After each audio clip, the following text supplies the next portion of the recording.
ಪುತ್ರಪ್ಪ ಬೈರ್ಗೊಂಡ ಮಾದೇವ್ ಬೈರ್ಗೊಂಡ ಸಿಕ್ಕಿಲ್ಲ ಅವತ್ತು. ಇವ್ರ ತಮ್ಮ ಒಬ್ಬ ಇದ್ದ ಕಾಶಿನಾಥ್ ಅಂತ ಏನೋ, ಕಾಶಿನಾಥ್ ಅವ್ನು ಸಿಕ್ಕಾನ, ಅವ್ನು ಹೊಡೆದಾರ. ಮತ್ತೆ ಒಂದು 3 ಜನ ಅವ್ರ ಕಡೆಯವರು ಅಂತ ಹೇಳಿ ಅವ್ರಿಗೆ ಹೊಡೆದಾರ.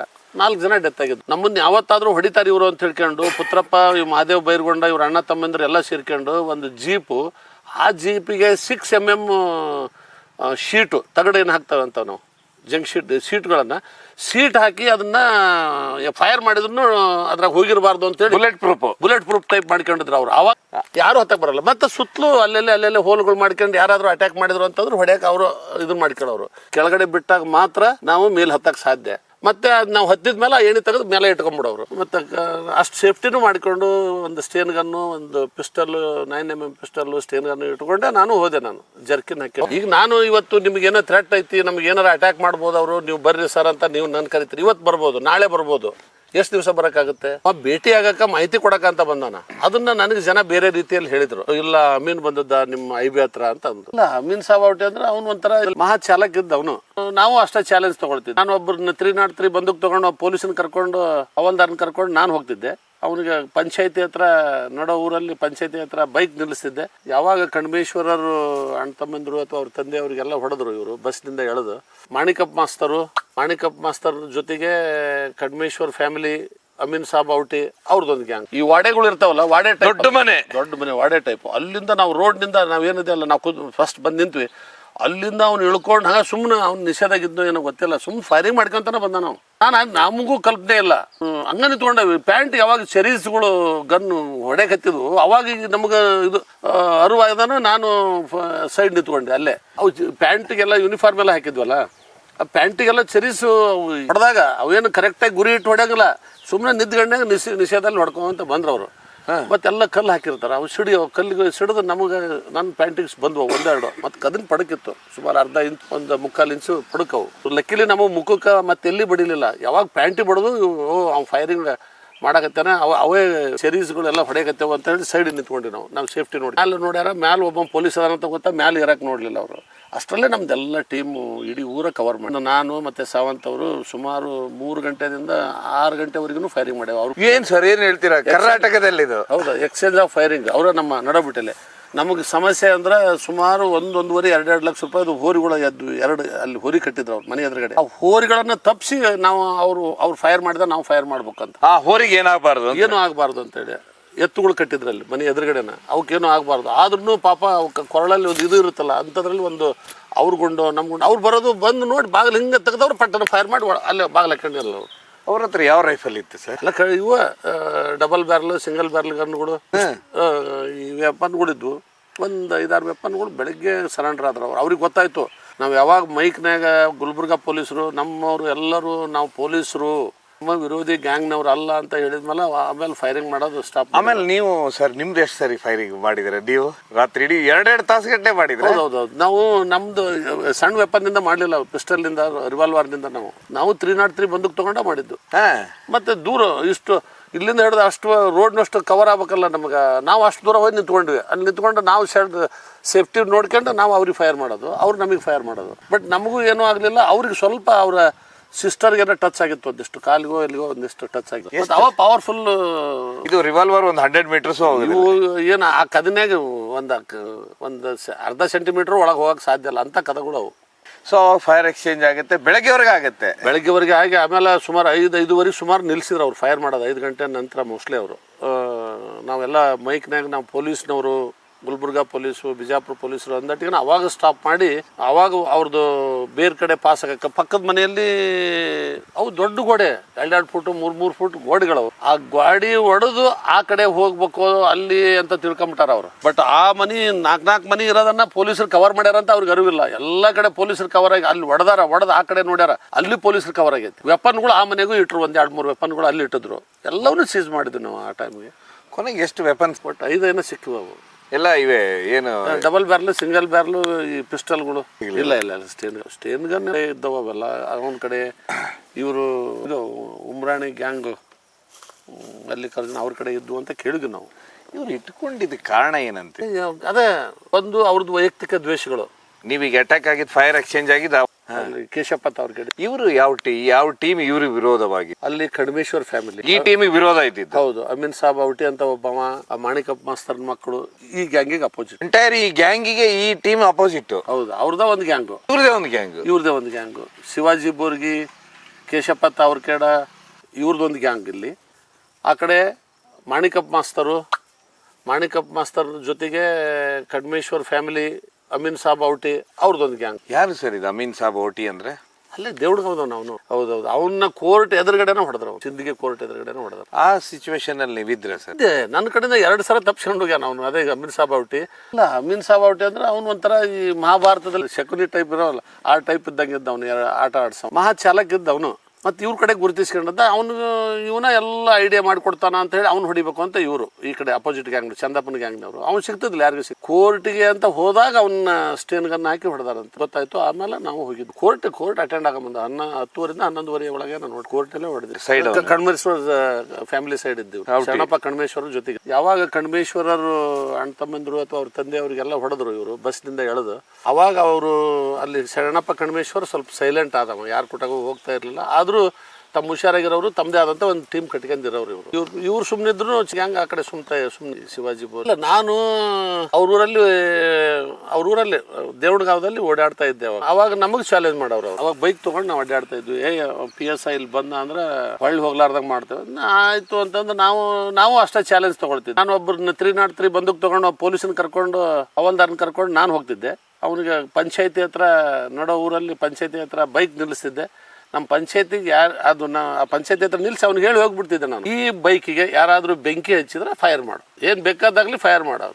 ಮತ್ತೀಗ ಅವ್ರು ಬೆಂಕಿ ಹಚ್ಚಿ ನಿನಗೇನಾರ ಮಾಡಿದ್ರೆ ಬೈಕಿಗೆ ಏನಾರ ಮಾಡಿದ್ರೆ ನೀವು ಫೈರ್ ಮಾಡು, ಅದೇನ್ ಬೇಕಾದಾಗ್ಲಿ. ದೇವ್ಡ್ಗ ಊರಲ್ಲಿ ನಡೋ ಊರಲ್ಲಿ ನಾನು ಒಬ್ಬನೇ ನಾನು ಪಿಸ್ಟಲ್ ಇಟ್ಕೊಂಡು ಊರಾಗ ನಡೋ ಊರ ಹೋಗಿ ಅಲ್ಲಿ ಮಠ ಹೋಗಿ ಅಲ್ಲೆಲ್ಲ ಯಾರು ಗೊತ್ತಿದ್ದವ್ರಿಗೆ ಮಾತಾಡಿ ಸುಮ್ಮನೆ ಬರ್ತಾ ಇದ್ದೆ ನಾನು. ಬಟ್ ನಮ್ಗೆ ಯಾರು ಮಾತಾಡಕ ತಯಾರಿಲ್ಲ. ಪೊಲೀಸರು ಅಂದ್ರೆ ಭಯ ಅವ್ರ ಜನರಿಗೆ. ಎಲ್ಲಿ ನಾವು ಮಾತಾಡಿದ್ವಿ ಅಂದ್ರೆ ನಾವು ಇನ್ಫಾರ್ಮೇಶನ್ ಕೊಡ್ತೇವೆ, ಮಾಹಿತಿ ಕೊಡ್ತೇವೆ ಅಂತ ಹೇಳ್ಕೊಂಡು ನಮ್ಮ ಮೇಲೆ ಅಟ್ಯಾಕ್ ಮಾಡ್ತಾರ ಅಂತ ಅವ್ರಿಗೆ ಭಯ. ಯಾರು ಮಾತಾಡ್ತಾ ಇರಲಿಲ್ಲ, ಗೊತ್ತಿದ್ರು ಮಾತಾಡ್ತಾ ಇರ್ಲಿಲ್ಲ.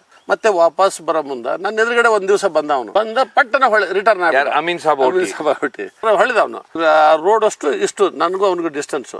ಸಡನ್ ಆಗಿ ಹಿಂಗ ಒಂದು ಯಾವ್ದೋ ಕ್ರಾಸ್ ನಿಂದ ಹಿಂಗ್ ಬಂದವನು ಮೇನ್ ರೋಡಿಗೆ ಎಂಟರ್ ಆದ. ಎದುರುಗಡೆ ಬಂದ ನಾನು ನೋಡ್ದವನ, ನಾ ಯೂನಿಫಾರ್ಮ್ ನಲ್ಲೇ ಇದ್ದೆ. ನಾನು ನೋಡ್ದವನ ತಕ್ಷಣ ರಿಟರ್ನ್ ಆದ ತಕ್ಷಣ ನನಗೆ ಡೌಟ್ ಬಂತು. ಸ್ವಲ್ಪ ನಾನು ಅವ್ನ ಹಂಗ ಫಾಲೋ ಮಾಡಿ ನಾನು ಸ್ವಲ್ಪ ಜೋರೆ, ನಾನು ಅವನಿಗೆ ಸಂಶಯ ಬರಬಾರ್ದು ಅಂತಂದು ಅವ್ನ ಎದುರುಗಡೆ ಬರ್ಲಿ ಅಂತ ಹೇಳಿ ನಾನು ಬಿಟ್ಟೆ. ಬಟ್ ಅವ್ನ ಎದುರುಗಡೆ ಬರ್ಲಿಲ್ಲ. ಅಲ್ಲೇ ಇದು ಗ್ಯಾಂಗ್ ನಾವ್ ಯಾವುದೋ ಒಂದು ಗ್ಯಾಂಗ್ ನಾವ್ ಅವ್ನು ನಡೆಯೋ ಸ್ಟೈಲು ಇದನ್ನ ನೋಡಿದವನ ನಾನು ಇವನು ಅಮೀನ್ ಅಂತ ಹೇಳ್ತಿದ್ರು ಅಂತ. ಅಮೀನ್ ಅಂತ ಒಂದು ಹೆಸರು ಬರ್ತಿತ್ತು, ಇವನೇ ಇರಬೇಕು ಅಂತ ಹಂಗ ನಾನು ಸ್ವಲ್ಪ ಫಾಸ್ಟ್ ಮಾಡಿದೆ. ಅವ್ನು ನನಗಿಂತ ಫಾಸ್ಟ್ ಮಾಡಿದೆ. ವಾಕಿಂಗ್ ಜೋರಾಗಿ ಫಾಸ್ಟ್ ಮಾಡ್ಕೊಂತ ಪಟ್ಟಣ ಅಲ್ಲಿ ಹೋದವನು ಹೋಗ್ಬಿಟ್ಟ. ಯಾವ ಕಡೆ ಹೋದ್ನೂ ಗೊತ್ತಾಗ್ಲಿಲ್ಲ. ನಾನು ನೋಡಿದೆ, ಒಂದು 5 ನಿಮಿಷ ಹುಡುಕಾಡಿದೆ ಅಲ್ಲಿ. ಹಿಂಗಾಗಿ ನಾವು ಚಾಲೆಂಜ್ ತಗೊಂತೀವಿ. ಯಾರು ನಮ್ಗೆ ಗೆರೆ ಹೊಡಿತಿದ್ರು ಆ ಗೆರೆ ದಾಟೇ ಹೋಗೋರು ನಾವು. 2 ಸರಿ ಅಂತ ಹೇಳಿದ್ರಲ್ಲ, ಇನ್ನೊಂದ್ಸರಿ ಆಲ್ರೆಡಿ ಅವನು ಎಲ್ಲ ಆಕ್ಟಿವಿಟೀಸ್ ಬಿಟ್ಕೊಂಡು ನಮಗೊಂದ್ಸಲ ಬಂದಿದ್ದವ IB ಹತ್ರ ಬಂದಿದ್ದ. ನಾನು IBಯಲ್ಲಿ ಇರ್ತಿದ್ದೆ, ಅಲ್ಲಿ ಇರ್ತಿದ್ದೆ. ಅಲ್ಲಿ ಬಂದು ಒಂದ್ಸಲ ಹೋಗ್ಯಾನ ಅವನು. ಅವ ಭೇಟಿ ಆಗಕ್ಕ ಮಾಹಿತಿ ಕೊಡಕ ಅಂತ ಬಂದವನ. ಅದನ್ನ ನನಗೆ ಜನ ಬೇರೆ ರೀತಿಯಲ್ಲಿ ಹೇಳಿದ್ರು, ಇಲ್ಲ ಅಮೀನ್ ಬಂದದ್ದ ನಿಮ್ಮ IB ಹತ್ರ ಅಂತ ಅಂದ್ರು. ಸರಿ ಆಯ್ತು ಬಿಡು ಅಂತಂದು ಹೇಳಿ ಅವ್ನ ನಮ್ಗೆ ಒಂದು ಮಾಹಿತಿ ಕೊಡಕಂತ ಒಂದು ಗ್ಯಾಂಗ್ ಬಂತು. ಇಂಥವ್ರು ಎಲ್ಲ ಬರ್ತಾ ಇದಾರೆ ಇಂಥ ರೋಡ್. ಸರಿ ಅಮೀನ್ ಸಾಬ್ ಔಟಿ ಕರ್ಕೊಂಬರ್ರಿ ಅಂತ ಕೇಳಿದೆ ನಾನು. ಇಲ್ರಿ ಸರ್ ಅವನು ಇಲ್ಲ ಎಲ್ಲ ಬಿಟ್ಟಿದಾನೆ, ಸುಮ್ನೆ ನಮ್ ಜೊತೆಗೆ ಇರ್ತಾನ ಅವನು ಅಷ್ಟೇ ನಮ್ಮ ಸೇಫ್ಟಿಗೆ ಅಂತ. ಆಯ್ತು ಕರ್ಕೊಂಬರ್ರಿ ನೋಡೋಣ. ಅವ್ನು ಕೊಟ್ಟಾಗ ಮಾತಾಡ್ತಾರಲ್ಲ ನಾನು ಅಂದೆ. ನಾನು ಅವ್ನು ಹಿಡಿಬಾರ್ದು ಅಂತ ಹೇಳ್ಕೊಂಡು T-ಶರ್ಟ್ ಹಾಕೊಂಡು ಪ್ಯಾಂಟ್ ಹಾಕೊಂಡು ಬಂದ ಅವನು. ನಾನು ಅವತ್ತು ನೋಡಿದ್ದೆಲ್ಲ ಗೊತ್ತಾಯ್ತು, ನೀನು ಅಮೀನ್ ಸಾಬ್ ಔಟಿ ಹೌದಲ್ಲಪ್ಪ ಅಂತ. ಸುಮ್ಮನೆ ನಿಂತ ಅಮೀನ್ ಸಾಬ್ ಔಟಿ ಹೌದಲ್ಲ, ಹೌದು ಸರ್ ಅಂತ. ಮತ್ತೆ ಅವತ್ತು ಯಾಕೆ ಓಡಿ ಹೋದಿ ನೀನು? ಇಲ್ಲ ಸರ್ ನಾವು ಪೊಲೀಸರು ನೋಡಿದ್ರೆ ಭಯ ಆಗ್ತಾ ಇತ್ತು. ಮತ್ತೆ ಇವತ್ತು ಈಗ ಯಾಕೆ ಭಯ ಆಗ್ತಾ ಇಲ್ಲ? ಕೆಲವೊಂದು ಮಾಹಿತಿ ಅದಾವು ಕೊಡಕಂತ ಬಂದವಿ. ನಮ್ಮ ಕಡೆಯವ್ರನ್ನ ಶರಣಪ್ಪ, ಈ ಕಡೆಯವ್ರು ಶರಣಪ್ಪ ಕಣ್ಮೇಶ್ವರ ಫ್ಯಾಮಿಲಿ ಅವ್ರನ್ನ ಎಷ್ಟು ಬೇಕು ಅಷ್ಟು ಜನ ಕಳ್ಕೊಂಬಿಟ್ಟ ನಾವು ಅಂತ. ನಿಂದು ಕ್ರಿಮಿನಲ್ಸ್ ಅದಾವು. ಬಟ್ ವಾರೆಂಟು ಅವನ್ನ ಅರೆಸ್ಟ್ ಮಾಡಕ್ಕಾದ್ರೂ ಅವ್ರ ಮೇಲೆ ಯಾವ್ದು ಇರ್ಲಿಲ್ಲ. ಅವಾಗಲ್ಲ ಯಾವ್ದು ಇರ್ಲಿಲ್ಲ. ವಾರೆಂಟ್ ಕೊಟ್ಟಿದ್ರೆ ನಾವು ಹಿಡ್ಕೋಬಹುದಲ್ಲ. ವಾರೆಂಟು ಏನಾದ್ರು ಇದ್ರೆ ಅಥವಾ ಅವ್ರ ಪರಾರಿ ಇದ್ರೆ ಬರೇ ಪೊಲೀಸರು ನೋಡಿ ಓಡಿ ಹೋಗವ್ರಿ ಇವರು. ಏನು ವಾರೆಂಟ್ ಇಲ್ಲ ಅಂದ್ರೂ ನೋಡಿ ಓಡಿ ಹೋಗವ್ರಿ ಇವರು. ಪೊಲೀಸರು ಕಾಕಿ ಕಡ್ರೆ ಭಯ ಅಷ್ಟೇ, ಕಾಕಿ ಫೋಬಿಯಾ. ಆಮೇಲೆ ಅವತ್ತ ನಾನು ನೋಡಿದ್ದ, ಅವನಿಗೆ ನೋಡಿ ಮಾತಾಡಿದ್ದ. ನೆಕ್ಸ್ಟ್ ಅವನಿಗೆ ಟಾರ್ಗೆಟ್ ಮಾಡಿದ್ರು ಹೊಡೆದಾಕಿದ್ರು. ಕೋರ್ಟ್ ಮುಂದೆ ಹೊಡೆದ ಸರಿ, ನೀವು ಒಂದು ಸ್ಟೇನ್ ಗನ್ ತಗೊಂಡು ನೀವು ಒಬ್ಬರೇ ಹೋಗ್ತಾ ಇರ್ತೀರಾ, ಎಲ್ಲಿ ಹೋಗ್ತಾ ಇರ್ತೀರಾ?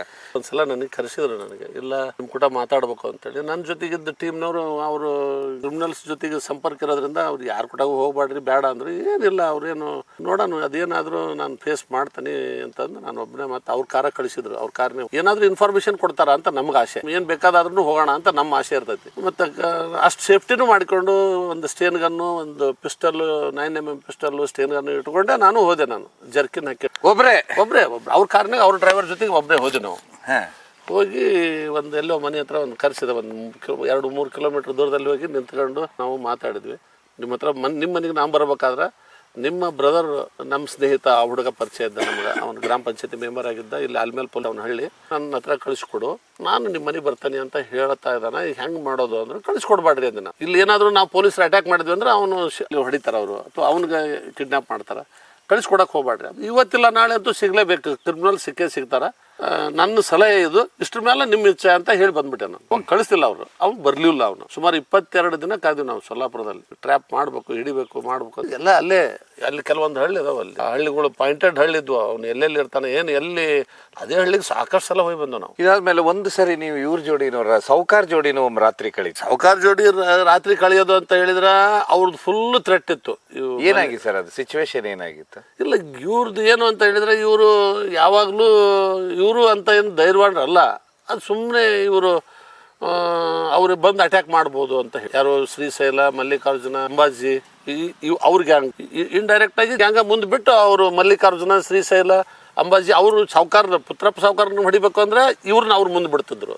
ಪುತ್ರಪ್ಪನ ಕಡೆ ಗ್ಯಾಂಗ್ನವರು ಏನಾರ ಅಲ್ಲಿ ಮಾಡಿಸ್ಬೇಕು ಅಂತ ಹೇಳಿದ್ರೆ ಅವ್ರಿಗೆ ಅಪೋಸಿಟ್ ಗ್ಯಾಂಗ್ ಇಲ್ಲಿ ಏನು ದೇವಣಗಾವದಲ್ಲಿ ಇತ್ತಲ್ಲ, ಈ ಗ್ಯಾಂಗ್ನ ಕಡೆಯವ್ರನ್ನ ಬಿಟ್ಟು ಅವ್ರು ಮಾಡೋರು. ಬಟ್ ಅವರು ತೋಟದಲ್ಲಿ ಒಂದು ಮನೆ ಕಟ್ಟಿದ್ರು.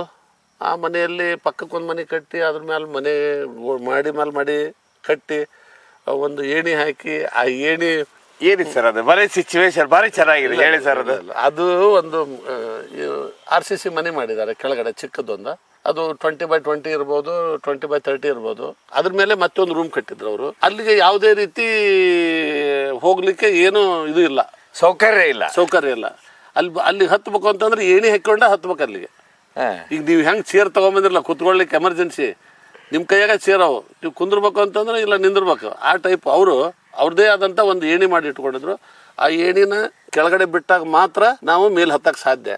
ಮತ್ತೆ ಅದು ನಾವು ಹತ್ತಿದ ಮೇಲೆ ಆ ಏಣಿ ತೆಗೆದು ಮೇಲೆ ಇಟ್ಕೊಂಡ್ಬಿಡೋರು, ಯಾರು ಹತ್ತಕ್ಕೆ ಬರಲ್ಲ. ಮತ್ತೆ ಸುತ್ತಲೂ ಅಲ್ಲೆಲ್ಲೇ ಹೋಲ್ಗಳು ಮಾಡ್ಕೊಂಡು ಯಾರಾದರೂ ಅಟ್ಯಾಕ್ ಮಾಡಿದ್ರು ಅಂತಂದ್ರೆ ಹೊಡ್ಯಕ್ಕೆ ಅವರು ಇದನ್ನ ಮಾಡ್ಕೊಳ್ಳೋರು. ನಾನು ಅವ್ರಿಗೆ ಏನು ಆಗೋದಿಲ್ಲ, ನೀವು ಯಾಕೆ ಅನಿಸ್ತೀರಿ, ನೀವು ಒಳ್ಳೆ ದಾರಿ ಎಲ್ಲಿ ಮಟ್ಟ ಒಳ್ಳೆ ದಾರಿಗೆ ಹೋಗ್ತೀರಿ ಅಲ್ಲಿ ಮಟ್ಟನೂ ನಿಮಗೆ ಒಳ್ಳೇದಾಗ್ತದೆ. ನೀವು ಕೆಟ್ಟ ದಾರಿ ಹಿಡಿದ್ರೆ ಅಂದ್ರೆ ನಿಮಗೂ ಕೆಟ್ಟದ್ದಾಗುತ್ತೆ. ಇವತ್ತು ನಾನು 1 ದಿನ ಕಾಯ್ಬೋದು, 2 ದಿನ ಕಾಯ್ಬೋದು. ನಿಮ್ಗೆ ಏನಾದರೂ ಮಾಹಿತಿ ಐತಿ ಅಂದಾಗ ನಿಮ್ಮನ್ನು 1 ದಿನ 2 ದಿನ ರಕ್ಷಣೆ ಮಾಡ್ಬೋದು. ನಾನು ಜೀವನ ಪರ್ಯಂತರ ನೀವು ನಿಮ್ಮಷ್ಟಕ್ಕೆ ನೀವೇ ರಕ್ಷಣೆ ಮಾಡ್ಬೇಕು, ಮೇಲಿರೋ ದೇವ್ರ ರಕ್ಷಣೆ ಮಾಡ್ಬೇಕು. ನಿಮಗೆ ನೀವು ಒಳ್ಳೆ ದಾರಿಗೆ ಹೋಗೋದು ಕಲಿ. ಪುತ್ರಪ್ಪ ಅಂಡ್ ಅವ್ರ ತಮ್ಮಗಳಿಗೆ ನಾ ಹೇಳಿದ್ದಿ ಮಾತು. ಈಗ ನಾನು ಇವತ್ತು ನಿಮ್ಗೆ ಏನೋ ಥ್ರೆಟ್ ಐತಿ, ನಮ್ಗೆ ಏನಾರ ಅಟ್ಯಾಕ್ ಮಾಡ್ಬೋದು ಅವರು, ನೀವು ಬರ್ರಿ ಸರ್ ಅಂತ ನೀವು ನನ್ನ ಕರಿತೀರಿ. ಇವತ್ತು ಬರ್ಬೋದು, ನಾಳೆ ಬರ್ಬೋದು, ಎಷ್ಟು ದಿವಸ ಬರೋಕ್ಕಾಗುತ್ತೆ? ಒಳ್ಳೆ ದಾರಿ ಜನರನ್ನ ಹಿಡ್ಕೊಂಡು ಜನರ ಸಂಪರ್ಕದಲ್ಲಿ ಇದ್ಕೊಂಡು ನೀವು ಒಳ್ಳೇದು ಮಾಡ್ರಿ. ನಿಮ್ಮ ಅವ್ರ ಕೂಟಗೂ ನೀವು ಹಿರಿಯರನ್ನ ಇಟ್ಕೊಂಡು ಮಾತಾಡ್ಕೇರಿ. ಅವ್ರ ಹೊಲಗಳೆಲ್ಲ ನೀವು ಬೀಳ್ಗೆಡ್ವಿದಿರಿ, ಅವ್ರ ಕಡೆಯವ್ರು ನೀವು ಹೊಡೋದು, ನಿಮ್ಮ ಕಡೆಯವ್ರನ್ನ ಅವ್ರನ್ನ ಹೊಡೆಯೋದು ಮಾಡ್ಕೊಂತ ಹೊರಟ್ರೆ ಪೊಲೀಸ್ನವ್ರು ಎಷ್ಟು ದಿವಸ ನಿಮ್ಮನ್ನು ಕಾಯ್ತಾರೆ? ಒಳ್ಳೆ ದಾರಿ ನೋಡ್ರಿ ಅಂತ ನಾವು ಸಾಧ್ಯ ಆದಷ್ಟು ತಿಳುವಳಿಕೆ ಕೊಡ್ತಿದ್ವಿ ನಾವು. ನೀವು ಎಷ್ಟು ದಿವಸ ಆಗೋದು? ಇದು ಚಡ್ಚಣ ಸ್ಟೇಷನ್ ಅಲ್ಲಿ. ಇದು ಚಡ್ಚಣ, ಇದು ಪುತ್ರಪ್ಪರ ಏರಿಯಾ, ಇದು ಚಡ್ಚಣ. ಆಲ್ಮೇಲು ಶಿವಾಜಿ ಬೋರ್ಗಿ, ಕೇಶಪ್ಪ ಅವ್ರ ಕಡೆ ಇವ್ರ ಏರಿಯಾ ಇದು ಆಲ್ಮೇಲ್ ಪೊಲೀಸ್ ಸ್ಟೇಷನ್. ಅದು ಆ ಸೈಡು, ಇದು ಈ ಸೈಡ್. ಜಳಕಿಯಿಂದ ಪೂರ್ವ ದಿಕ್ಕಿಗೆ ಬರ್ತಕ್ಕಂಥದ್ದು ಇಂಡಿಯಿಂದ ಮುಂದೆ ಸಿಂದಗಿ ತಾಲೂಕು. ಇಂಡಿ ಮತ್ತು ಸಿಂದಗಿ ಮಧ್ಯದಲ್ಲಿ ಬರೋದೇ ಆಲ್ಮೇಲು. ವಾಯ ಗುಲ್ಬರ್ಗ ಹೋಗ್ಬೇಕು ಅಂದ್ರೆ ವಾಯ ಆಲ್ಮೇಲೆ ಹೋಗ್ಬೇಕು.